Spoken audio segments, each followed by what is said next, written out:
Good evening, Eisenhower families. My name is Mrs. Strange, and I'm the proud principal of Eisenhower Elementary.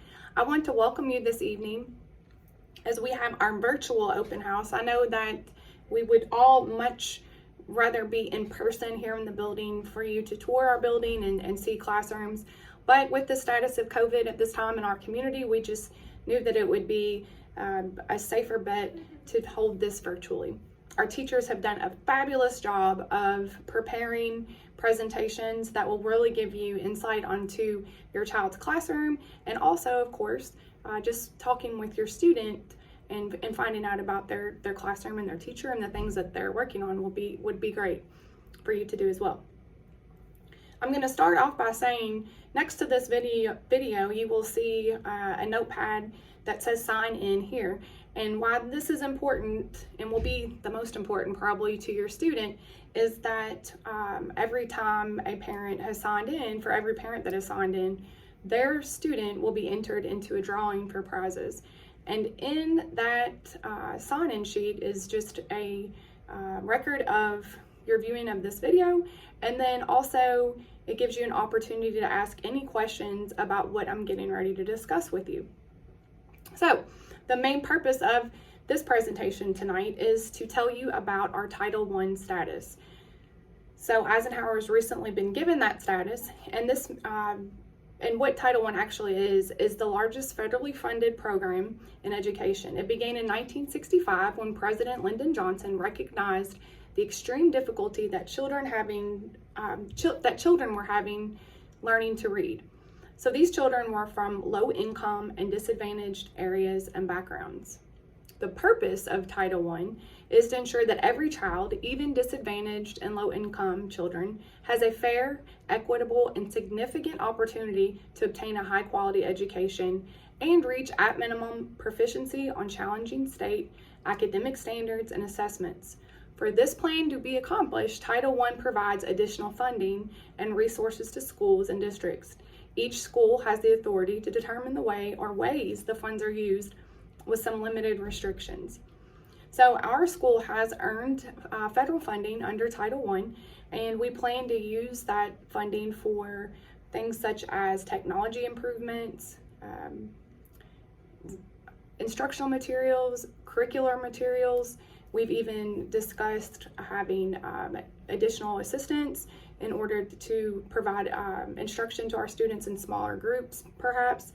And we also have received money, federal funds, I should say, as part of our parent and family engagement budget. It's approximately $3,000. And some ideas we had for that were school learning nights, workshops, even providing transportation to those families that may not have a way to get to our school after school hours. So this is where our parents come in. We need you to be involved in that decision making of how these funds are spent to best meet the needs of our school.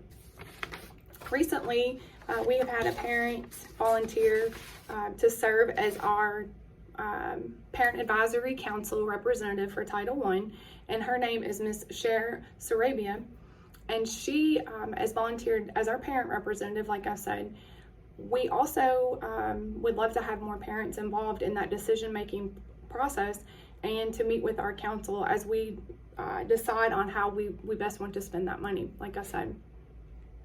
So what you will find in, like I said, the list of documents right next to this video is the sign-in sheet that includes a school survey, and which I said your students really going to want you to fill that out so that they can be entered into the drawing.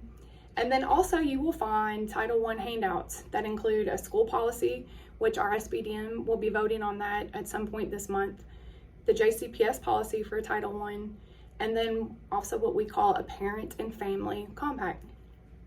So in that compact, you will read about the responsibilities that our school is taking, that parents will take, and that students will take in order to build a partnership that will assist students in achieving proficiency. So be sure to check that out, and we will get copies of that sent home to you as well. And after you have done that and you are sure to sign in so that we have your student's name there, you will look below this video and see in each grade level, find your student's teacher's name so that you can enter for their virtual open house in their classroom, and or if you were given instructions on how to log in to view their virtual meeting if that teacher has selected to do so. As always, please reach out to us here at the office if you have any questions. 485-8244 is the phone number here at Eisenhower. My email is Connie, conni.strange@jefferson.kyschools.us if you ever want to reach out to me that way. And again, I thanked you before, but I want to thank you tonight for sharing your student with us here at Eisenhower. It's a great place to be, and it's because of families like yours. So I hope you have a fabulous rest of your evening, and please let us know if you need anything. Have a great night.